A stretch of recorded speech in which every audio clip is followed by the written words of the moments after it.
이 연구의 목적은 환경 파괴와 생태 위기로 인해 새롭게 주목을 받는 생태 신앙을 토대로 조직 신학의 주제들을 반성하고 재해석하는 데 있습니다. 생태 신앙이란 생태계가 하나님이 창조하신 본래의 모습으로 회복되기를 바라는 신앙이며, 창조에서 타락과 구속을 거쳐 우주적 완성으로 이어지는 하나님의 섭리를 믿는 신앙입니다. 생태 신앙의 회복 작업은 생태계 위기에 대한 인식이 부족했거나 거의 없었던 시대에 읽어내지 못했던 성서의 생태적 의미를 하나님이 인간 자연의 상호 관계라는 측면에서 다시 들여다보고 재해석할 것을 요구합니다. 이 연구에서는 1차적으로 조직 신학의 주제 가운데 생태계와 좀 더 밀접한 연관성이 있는 창조, 자연, 인간 죄, 그리스도 속죄, 구원 완성 등에 초점을 맞추었으며, 이러한 주제 라인의 설정은 전통적인 타락, 구속의 패러다임을 폐기하지 않고 재해석함으로써 생태신학의 과제의 복음주의적 관점에서 응답하기 위한 것입니다. 환경파괴 원인과 패러다임 전환에 대한 재고입니다. 환경파괴로 인해서 인간의 가치체계에 총체적 문제가 발생했다는 위험 신호를 감지하게 된 것은 그 파괴 정도가 비상식적으로 빨라지고 있기 때문입니다. 이 위기의식은 전현식의 표현처럼 자연에 대한 태도 및 관계를 결정짓는 인간의 신념과 가치체계의 위기입니다. 이런 이해는 생태계 위기 문제를 인간과 자연의 관계 설정에 초점을 두고 풀어야 한다는 것을 함축합니다.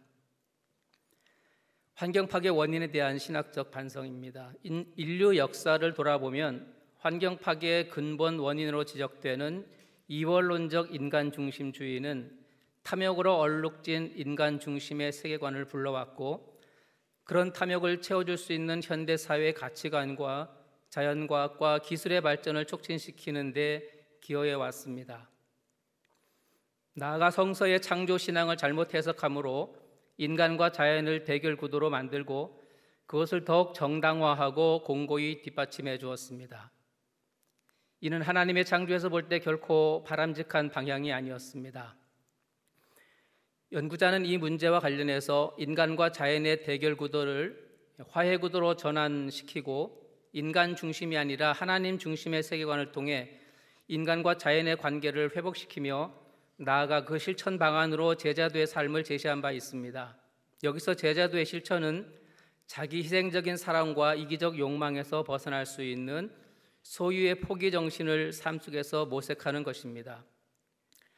이 설명 구도에서 중요한 결론은 그리스도인이 제자도의 삶을 통해 생태 위기를 극복해야 한다는 것인데, 이는 구약의 창조 신앙에서 도출된 청지기의 삶과 신약의 제자도의 삶이 생태 신앙에서 하나로 통합되어야 한다는 것을 의미합니다. 1970년대부터 신학적 반성이 본격화되었고요. 대체적으로 기독교의 신앙과 성서가 반생태적이라는 주장들이 많이 나왔습니다. 하지만 성서가 반생태적 사상을 담고 있는 것이 아니라 오히려 하나님의 그 생태적 관심, 그리고 그것을 보존하기 위한 장치도 충분히 마련하고 있다라는 것을 많은 성서학자들이 반증해 주고 있습니다. 생태계 위기로 인한 신학적 반성은 자연 생태계를 어떤 태도로 보느냐에 따라 입장이 달라질 수도 있고, 그것에 대한 생태 신학의 유형도 세분될 수 있습니다. 한편에서는 인간과 자연의 관계를 대립구도로 보며 인간이 자연보다 우월하다는 시각에서 자연을 지배하고 다스릴 수 있는 존재로 봅니다. 반생태적이라 할 수 있는 이 태도는 오늘날 자연 환경을 파괴시킨 주요 원인으로 지적받고 있지만, 여전히 현대 과학 문명과 개발의 논리로 그 기세가 쉽게 꺾이지 않고 있습니다. 그와는 반대로 다른 한편에서는 자연을 신과 모든 피조물이 공동으로 참여하는 계속적인 과정으로 보거나 자연을 하나님의 몸으로 이해하며 초월과 내재를 동시에 말하는 범제실론 혹은 범신론으로 접근합니다. 이 입장에서는 자연의 존재 가치를 높이는 대신 하나님의 초월성을 부정하거나 약화시키는 경향이 있습니다. 연구자는 이 두 접근을 비성서적이라고 진단하여 지향하고 성서에 기초한 하나님 중심의 생태적 청지기론을 주장합니다. 이것이 하나님 중심인 까닭은 인간과 자연을 수평적 동료 관계로 간주하며 상호 보존의 책임이 있음을 말하기 위함이고, 생태적 청지기라 함은 하나님의 형상으로 지음받은 존재인 인간에게 자연을 보호하고 보존해야 할 사명이 있음을 강조하기 위함입니다. 두 번째 패러다임 전환의 문제에서는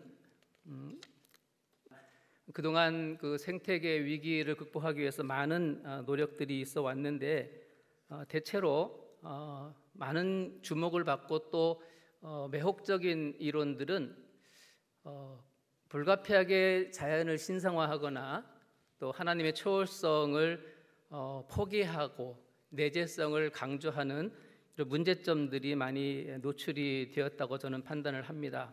그래서 게르하르트 리드케라든지 로즈메리 루터, 레오나르도 보프, 또 셀리 맥페이그, 그리고 매튜 폭스, 이런 이제 인물들이 소개가 되어 있습니다만은 그러한 견해가 생태계를 보존하는 데는 대단히 유익할 수 있고 또 상당히 호감이 가는 그런 견해인 것은 분명하지만 성서 신앙을 통해서 바라보면은 문제점이 또 많다고 생각을 합니다. 그러므로 생태계 파괴를 초래했다고 비판받는 인간 중심주의에서 벗어나기 위해 우리의 논리가 생태 중심주의나 자연의 신성화로 환원되어서는 안 될 일입니다. 왜냐하면 그런 주장은 명백히 성서의 지지를 받지 못하기 때문입니다. 성서는 세계를 하나님의 몸으로 비유하거나 그것을 신성화하지 않습니다. 성서는 무엇보다도 하나님과 피조물의 관계를 다음과 같이 소유 관계로 선언합니다. 하늘과 모든 하늘의 하늘과 땅과 그 위의 만물은 본래 네 하나님 여호와께 속한 것이라. 땅은 하나님의 것이다.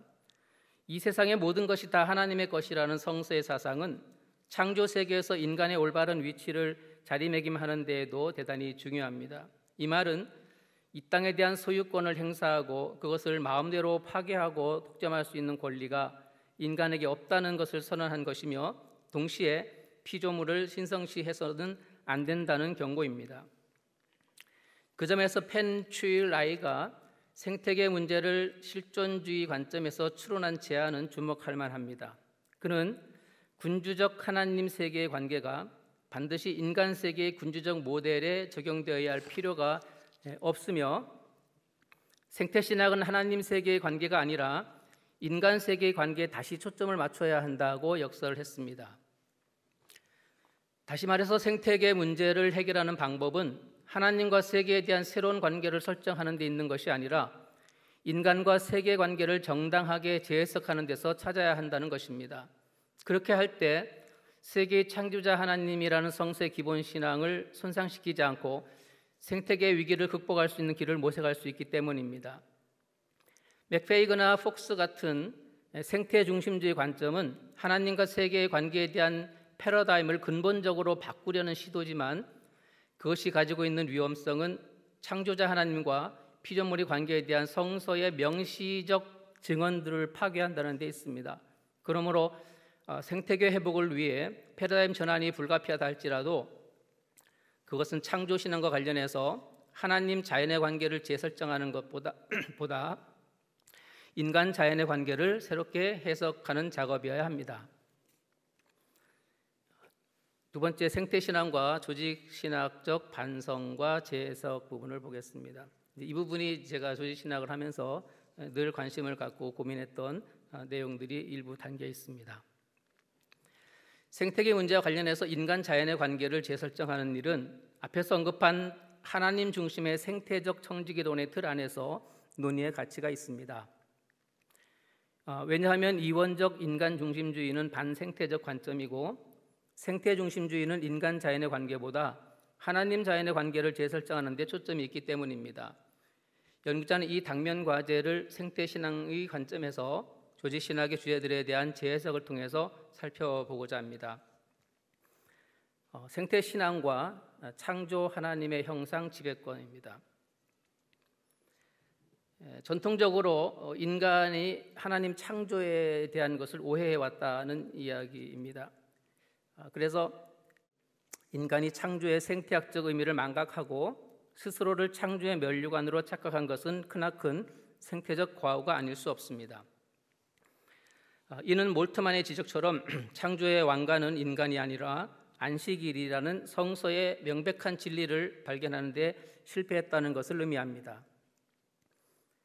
이러한 반생태적 전통은 초기 성서 주석가들이 그리스 철학의 영향으로 인간 중심적 사고를 강화시키고 구원을 죄인의 의화로만 한정했기 때문에 시작된 것이라 할 수 있습니다. 그래서 생태계 문제를 해결하기 위해서는 죄 구원의 패러다임을 폐기하고 창조 회복의 패러다임으로 대체해야 한다는 주장이 나온 것입니다.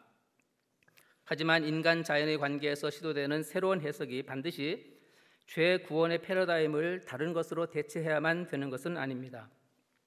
그것은 대체의 문제가 아니라 재해석하고 보완해야 할 일입니다. 그 다음 문장입니다. 창조신앙과 관련해서 재해석이 필요한 성서 본문은 화이트가 창세기의 하나님 형상과 지배 개념이 창조신앙을 왜곡하게 만든 원인이라고 지적한 이래 이 두 개념에 우선적으로 집중하게 되었습니다. 전통적인 인간론에서 하나님의 형상이란 개념은 다른 피조물에 대한 인간의 우월성과 지배권을 뒷받침하는 데 사용되어 왔습니다. 하지만 구약에서 이 단어는 1차적으로 모든 인간이 동등한 특권을 가진 존재라는 뜻으로 이해되어야 합니다. 고대 근동 사회에서는 이 단어가 신의 대리인으로서 왕을 지칭하는 개념으로 쓰였지만 구약 성서의 초점은 모든 인간이 왕처럼 하나님의 형상으로 창조된 하나님의 대리인이라는 것을 강조하는 데 있기 때문입니다. 그래서 마크 브레트는 이 구절을 왕적 통치의 민주화를 이룬 본문으로 해석했습니다. 따라서 하나님의 형상으로 창조되었다는 본문이 다른 피조물을 지배하고 마음대로 파괴하는 인간의 행동을 정당화하는 근거로 해석되어서는 안 됩니다. 또한 그동안 인간의 본성과 관련해서 하나님의 형상에 대해 실체론적으로 접근한 것도 하나님 인간 자연의 관계를 제대로 이해하는 데 방해 요인으로 작용된 측면이 있습니다. 하나님의 형상에 대한 실체론적 이해는 인간을 다른 피조물보다 더 우월한 존재로 해석하게 만들 뿐 아니라 인간을 다른 피조물과 분리시키고 최악의 생태 제국주의를 정당화하기 때문입니다. 하지만 그것을 관계라는 측면에서 접근하면 인간의 중요한 특성은 창조세계 안에서 삼위일체 하나님의 관계를 실현해야 할 책임적 존재로 이해될 수 있습니다. 인간의 지배권 문제도 세심한 논의가 필요합니다. 성서에서 다스리라 정복하라는 정복하라는 단어는 표면적으로 지배와 피지배의 관계를 전제하는 것처럼 보입니다. 특히 이 단어들은 인간 중심주의를 정당화하는 근거로 사용되고 있기 때문에 더욱 특별한 주의가 요구됩니다. 그래서 노르만 하벨은 이 단어가 인간이 자연의 권력을 가지고 있음을 확증하는 데 그치지 않고 잔인한 통제를 의미하며 정복하라는 명령은 상대를 부숴버리라는 뜻이어서 이 말을 생태적 차원에서 유연하게 설명할 방도가 없다고 단언했습니다. 반대 의견도 많이 있습니다. 그렇지만 이 단어들은 인간이 청지기로서 피조 세계를 돌보고 관리하라는 의미로 읽힐 수 있습니다. 필리스 트리블은 문맥상 접근법에 따라 이 단어들을 긍정적으로 해석을 했습니다. 그가 여기서 말하고자 하는 문맥은 하나님이 지으신 모든 것을 보시니 보시기에 심히 좋았더라는 선언을 가리킵니다. 다시 말해 이 실제적이고 심리학적이며 윤리적인 문맥 안에서 다스려라 그리고 정복하라는 두 단어가 등장했다는 것입니다.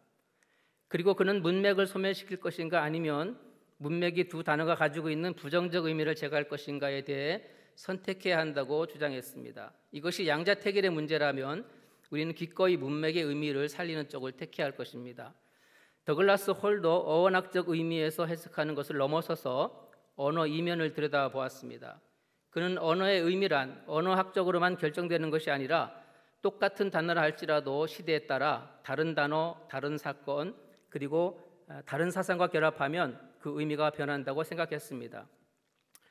그리고 이런 관점에서 그는 땅을 정복하라가 자연 지배나 정복이 아니라 인간의 음식문에 관한 규정이며 다스림은 전제군주적인 착취가 아니라 돌봄과 봉사로 재해석해야 한다고 주장했습니다.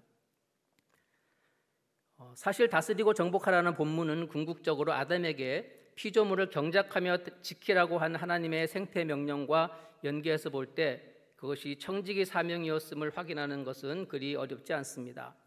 경작하려면 어느 정도 다스리고 정복하는 일이 문자적으로 불가피하기 때문입니다. 시편 8편에서 사용된 다스리다도 하나님의 통치 안에서 세상을 다스리라는 일종의 돌봄의 위임으로 해석해야 한다는 주장도 참고할 만합니다. 피조물에 대한 인간의 청지기 개념은 이 땅이 하나님의 것이라는 전제에서 나온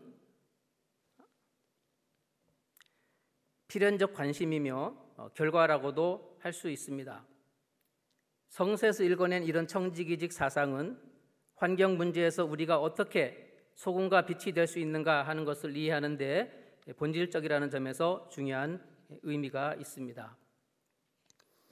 물론 인간의 지배권을 청지기직으로 해석하는 것에 대해서 인간 중심주의를 벗어나지 못했다며 비판하는 목소리도 있습니다. 라인은 청지기직 개념이 여전히 인간이 자연보다 우월하고 인간은 주체여 자연은 객체라는 구도를 유지할 뿐 아니라 이런 시각은 언제든 쉽게 자연에 대한 인간의 지배라는 태도로 되돌아갈 가능성이 있다고 비판했습니다. 그래서 그는 청지기직이 내포하고 있는 이런 부정적 의미를 해소하기 위해 다른 피조물의 고통에 대해 공감적 태도를 갖게 하는 이른바 고통받는 동료라는 단어가 더 적절하다고 말하면서 청지기직과 고통받는 동료라는 두 개념은 상호 보완되어야 한다고 주장을 했습니다. 이런 상호 보완 개념은 연구자가 앞에서 하나님 중심의 생태적 청지기직이라고 표현한 것과 맥락이 같습니다. 두 번째, 생태신앙과 인간 죄의 문제입니다. 하나님의 형상으로서 인간의 존재 의미를 피조물에 대한 책임 혹은 청지기직에서 찾는다면 인간의 죄 문제를 해석하는 시각에도 변화가 필요합니다. 전통적으로 성서에서 말하는 죄의 공통된 특성은 바른 길, 즉 하나님의 길에서 벗어나는 것을 가리킵니다. 이런 해석은 죄의 원인을 무엇보다도 하나님과의 관계에서 찾게 만듭니다. 그리고 죄의 본질에 대한 이런 관점은 본의 아니게 인간이 하나님 외에 다른 존재와의 관계를 파괴하는 행위에 대해서는 심각하게 반성하지 않는 신학을 정당화시킵니다.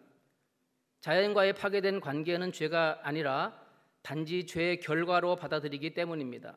데일 무디가 죄를 수익적 관계와 수평적 관계로 설명한 것은 그 점에서 인상적입니다. 그는 죄를 근본적으로 관계의 파괴로 이해했는데 그 관계는 하나님과 그리고 다른 인간과의 관계를 모두 포괄하는 것이라 주장했습니다. 그리고 서방교회의 신학이 수평적 인간관계의 파괴 문제를 간과했다고 비판했습니다. 사실 어찌 보면 인간이 하나님께 불순종했다는 판단 기준도 하나님이 만드신 선악과를 먹지 말라는 명령에 순종하느냐의 여부에 달린 것이었습니다. 그러므로 하나님이 창조하신 자연세계를 지목하여 인간을 시험한 것은 그만큼 자연에 대한 인간의 책임과 한계를 교훈하기 위한 목적으로 이해해 볼 수도 있습니다. 성서는 보이지 않는 하나님을 사랑하는 것이 보이는 형제를 사랑하는 것이고 반대로 옆에 있는 다른 사람을 사랑하지 않는 것은 곧 하나님을 사랑하지 않는 것이라는 사랑의 원리를 강조합니다. 하나님과 인간의 관계는 언제나 인간과 인간의 관계, 동시에 인간과 자연의 관계를 통해서 표현되는 것입니다. 생태학적 관점에서 새롭게 인식해야 할 죄의 본질은 하나님과 인간의 관계뿐 아니라 인간과 인간 그리고 인간과 자연의 관계를 파괴하는 것으로까지 확대되어야 한다는 것입니다. 사회적, 경제적 죄나 구조적 죄의 개념은 자연히 생태적 죄의 문제로 넘어갑니다. 마조리 수하키라는 신학자는 관계론적 신학을 강조하면서 지구나 그 거주자들에게 어떤 측면에서든 불행을 초래하는 불필요한 폭력을 의도하거나 행동으로 참여하는 것을 죄로 정의했습니다. 생태신학의 측면에서 하나님이 창조하신 세상과의 관계를 파괴하는 의도나 행위를 죄로 인식한다는 것은 대단히 환영할 만한 일입니다. 내쉬도 하나님과 이웃과 자연을 외면하고 자기를 향해서만 관심을 기울이는 내부 지향성을 죄로 규정했는데, 그는 모든 형태의 생태학적 태만 혹은 과도한 손상, 오염에서 과도한 소비에 이르기까지 이 모든 손상은 죄가 표출된 것이라고 주장했습니다. 이와 같은 관점은 하나님이 창조하고 그 존재 가치를 부여한 피조 세계를 어떤 형태로든 파괴하는 행위가 하나님의 뜻을 거스르는 죄가 된다는 것을 함축합니다. 끝으로 생태신앙과 그리스도 속죄 완성의 문제입니다. 기독교 생태신앙의 주제는 결국 그리스도 구원론으로 귀결됩니다. 이안 바버는 전통적으로 대부분의 신학자들이 인간의 구원을 자연 속에서 자연과 함께가 아니라 자연으로부터 이루어지는 것으로 생각해 왔다고 지적하면서 창조 교리에서는 신학이나 윤리학에서 자연이 무시되지 않았을지라도 구속 교리에서는 후순위로 간주되었다고 비판했습니다. 바버의 이런 지적은 생태신학의 중요한 쟁점이 창조론보다 구원론에서 이루어질 필요가 있다는 것을 뒷받침합니다. 구원의 대상이 우주에서 인간의 영혼으로 축소된 역사적 배경에는 중세 사회에 만연했던 패스트의 참상과 공포가 일정 부분 중요하게 작용했다고 보는 견해가 있습니다. 토마스 베리의 주장입니다. 그 결과 결국 우주적 차원으로부터 인간의 영혼에 대한 구원이 축소되었고 자연 세계는 구원에 대한 이해에서 배제되기 시작했으며 우주적 그리스도는 기독교인의 의식 속에서 그 중요성을 상실하게 되었다고 말했습니다. 같은 맥락에서 회심의 내용도 재해석이 요구됩니다. 전통적으로는 회심이 인간의 본질적 죄에 대해 회개하며 하나님을 향해 돌아서는 것, 믿음을 가리켰지만 이제 여기에 생태적 회심이라는 개념이 더해질 필요가 있습니다. 전형식은 생태적 회심을 초월적 영성의 인간 중심적 삶으로부터 창조세계에 근거한 생태적 청지기적 삶으로 회귀하는 것이라고 정의했습니다. 이런 생태적 회심은 생태적 구원, 즉 우주적 구원의 문제와 연결됩니다. 내쉬의 생태신학은 구원의 대상이 인간만이 아니라 우주 전체를 포괄한다는 것을 잘 보여주고 있습니다. 그는 우주적 그리스도가 모든 피조물을 죽음에서 해방시키며 조화로운 상호작용을 위해 모든 것들을 화해시킴으로 구속을 완성한다고 설명했습니다. 이사야서나 골로새서 1장이나 다 하나님의 우주적 구원, 만물의 회복을 말하고 있습니다. 또한 모든 피조물에게 복음을 전하라는 명령이 기록된 것도 같은 맥락에서 이해될 수 있고, 예수께서 광야 40일 기도 기간에 들짐승과 함께 계셨다는 기록도 짐승들과의 평화로운 공존 내지 부드러운 지배를 상징하는 창조 질서의 이상향을 말하고 싶었던 것인지 모릅니다. 또한 그리스도 안에서 새로운 피조물이 되었다는 본문도 생태신앙의 관점에서 보면 전통적인 의미와 다르게 해석될 수 있습니다. 전통적으로는 이 구절이 그리스도 안에 있는 사람을 주어로 하여 새로운 피조물을 거듭난 사람으로 이해했지만, 새로운 해석은 하나님의 새로운 창조 혹은 새로운 창조물 또는 새 세상으로 번역될 수가 있습니다. 첫 번째 해석은 새로워지는 주체를 그리스도 안에서 변화된 개인으로 한정하고 구원 사역의 범위를 개인의 변화된 성품과 신분에 국한하는 경향이 있습니다. 어쩌면 이런 국한된 해석 때문에 기독교 신앙이 개인적이고 이기적인 형태로 고착된 것은 아닌지 반성할 일입니다. 하지만 이런 해석은 바울의 의도를 제대로 담기 어렵습니다. 바울은 개인의 회심과 중생을 말하면서도 거기서 그치지 않고 그리스도 안에서 온 우주가 하나 되는 만물의 회복과 화해를 선포했기 때문입니다. 반대로 두 번째 해석은 예수께서 선포하신 하나님 나라의 도래와 연결됩니다. 이런 해석은 누구든지 그리스도 안에 있으면 새 세상에 있는 것이다 라는 번역과도 상통합니다. 이 번역의 특징은 하나님의 통치가 실현되는 새 세상에 임했다는 것을 강조하는 데 있습니다. 켄 그나나카는 이 구절에 대해서 개인에게만 적용되는 것을 반대하면서 그 의미를 우주로 확대했습니다. 개인주의적 해석은 이런 화목의 막대한 중요성과 예수 그리스도 안에 있는 회복의 희망을 인식하지 못하게 한다. 비록 그것이 그리스도 안에 있는 개인으로 시작되지만 그 함의는 우주적이다. 즉 그것은 모든 사람과 창조물에 대한 것이다. 한국 침례교 창시자 말콤 페닉도 이 구절을 누구든지 그리스도 안에 있으면 새 댁, 새 집에 있는 것이라 해석했습니다. 만일 우리가 피조세계의 구원이 빠진 신학을 고수하게 된다면 그것은 구원받은 성도들이 생태계와 관련해서 이 세상에서 어떻게 살아야 하는지에 대한 신학적 근거와 지침을 제대로 제공하지 못하게 될 것입니다. 그러므로 생태신앙에 근거한 생태구원론의 정립은 이 시대에 절박하게 요구되는 교회의 과제라 할 수 있습니다. 나아가 이 신앙은 전 우주적 구원을 바라는 생태 종말신앙과 만나야 합니다. 이 종말신앙은 재창조라기보다 일종의 변혁이요 쇄신의 의미가 강한 새 창조를 의미합니다. 새하늘과 새 땅의 개념도 옛것을 폐기하고 전혀 새로운 어떤 것을 재창조한다는 의미가 아니라 부패하고 병든 피조 세계를 치유하고 회복한다는 의미로 해석하는 것이 성서의 생태적 교훈과 잘 조화가 됩니다.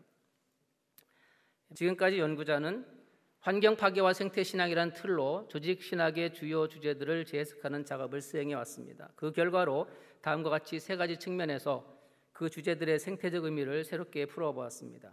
첫째, 창조와 관련해서 하나님의 형상으로 지음을 받은 인간은 하나님이 부여하신 청지기 역할을 잘 수행해야 할 존재요, 다스리고 정복하라는 하나님의 생태 명령은 자연을 잘 관리하고 돌봐야 한다는 의미로 이해해야 합니다.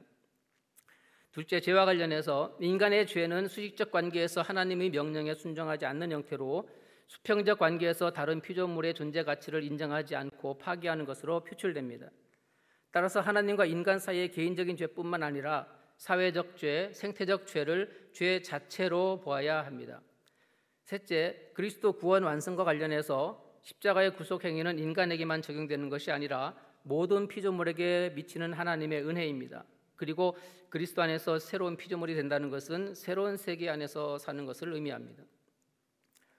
그러므로 이 시대의 생태 신앙은 그리스도인에게 다음과 같은 실제적인 변화를 요구합니다. 첫째, 청지기의 사명을 받은 그리스도인은 하나님이 창조하신 피조 세계가 인간의 죄로 파괴된 것에 대해 먼저 회개하고 생태계를 파괴하는 죄악을 더 이상 범하지 않겠다고 다짐해야 합니다. 둘째, 그리스도인으로서 새로운 세계에서 살아가야 할 마땅한 삶의 방식, 즉 제자도의 삶을 실천해야 합니다. 넓게는 교회나 기독교 연합 차원에서 정부나 기업의 환경 보호 정책과 목표가 잘 실천되는지 모니터링하면서 생태계 보존에 관한 성도들의 인식 전환을 위해 끊임없이 노력해야 합니다. 좁게는 그리스도인 각자가 일상에서 덜 욕심내고 덜 소비하며 생태 친화적으로 살아가는 생태 신앙을 실천하는 것이 중요합니다. 비록 인간의 노력이 파괴된 생태계를 온전히 회복시킬 수 없다 하더라도 살리시는 성령 하나님께서 최종적으로 생태계를 회복시키실 것을 믿는 것이 생태적 종말 신앙입니다. 존 위버는 환경신학 가르치기라는 글에서 다음과 같이 당부했습니다. 그리스도인들은 생태적으로 생각하고 행동하는 것을 배워야 한다. 복음 윤리를 다시 일으키고 환경 위기 뿌리에 인간의 탐욕이 있음을 깨달아야 할 필요가 있다. 우리 시대의 환경과 사회적 이슈에 대해 예언적으로 적절하게 말함으로써 그에 적합한 복음을 명료하게 할 과제에 직면하고 있다. 우리는 그의 진술에서 생태 신앙과 관련된 복음의 의미가 환경과 사회적 이슈에 대해서 예언적으로 선포하는 일과 관련되어 있다는 사실을 귀담아 들어야 합니다. 끝으로 알렌 크라이더가 평화를 추구하는 교회에 당부한 말에서 평화를 생태로 치환해 읽음으로써 한국교회의 생태신앙의 중요성과 그 실천 의지를 독려하고자 합니다. 생태교회는 생태를 말해야 하고 생태를 생각해야 하며 생태를 위하여 일하고 생태를 전하고 생태를 만드는 제자훈련과 태도를 배워야 한다.